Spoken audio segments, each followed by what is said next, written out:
வணக்கம், இது உங்கள் தினக்கதிர். எங்கள் சேனலுக்கு வரவேற்கிறோம். டாஸ்மாக் ஊழல் குறித்து முழுமையான மற்றும் பாரபட்சமற்ற விசாரணை நடத்தப்பட வேண்டும் என்றும், சம்பந்தப்பட்டவர்கள் உரிய நடவடிக்கையை எதிர்கொள்ள வேண்டும் என்றும் டிவிகே தலைவர் விஜய் வலியுறுத்தியுள்ளார்.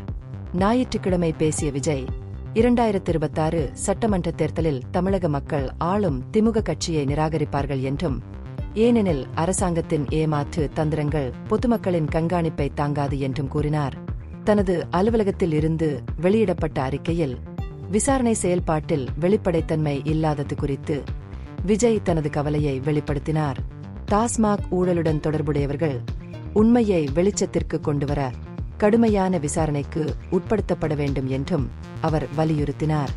இருப்பினும் நியாயமான விசாரணை நடக்குமா என்பதில் அவர் சந்தேகம் எழுப்பினார்.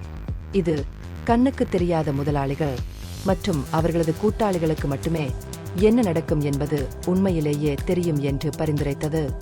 மிகப்பெரிய நிதி மோசடியை மிகவும் திறமையான மற்றும் அனுபவம் வாய்ந்த சூத்திரதாரிகளால் மட்டுமே செயல்படுத்த முடியும் என்று விஜய் வலியுறுத்தினார்.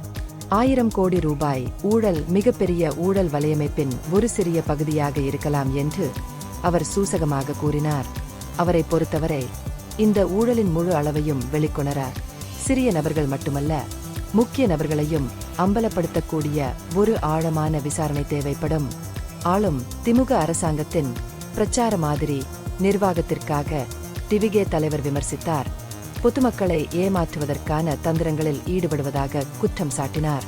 தமிழக மக்கள் இதுபோன்ற தந்திரோபாயங்களால் மயங்கிவிட மாட்டார்கள் என்றும், வரவிருக்கும் தேர்தல்களில் அதன் செயல்களுக்கு அரசாங்கத்தை பொறுப்பேற்கச் செய்வார்கள் என்றும் அவர் எச்சரித்தார். விசாரணையில் நீதி மற்றும் வெளிப்படைத்தன்மைக்கான தனது அழைப்பை மீண்டும் வலியுறுத்தி, பொதுமக்களின் நம்பிக்கையை மீட்டெடுக்க அதிகாரிகள் தீர்க்கமான நடவடிக்கை எடுக்க வேண்டும் என்று விஜய் வலியுறுத்தினார். உண்மையான குற்றவாளிகள் தப்பிக்க அனுமதிப்பது ஆபத்தான முன்னுதாரணத்தை அமைக்கும் என்றும், மாநில நிர்வாகத்தின் நேர்மையை குறைமதிப்பிற்கு உட்படுத்தும் என்றும் அவர் வலியுறுத்தினார். இந்த பகுப்பாய்வு நுண்ணறிவுள்ளதாக கண்டால், முக்கியமான அரசியல் முன்னேற்றங்கள் குறித்த கூடுதல் புதுப்பிப்புகளுக்கு லைக் செய்யவும், ஷேர் செய்யவும், சப்ஸ்கிரைப் செய்யும்.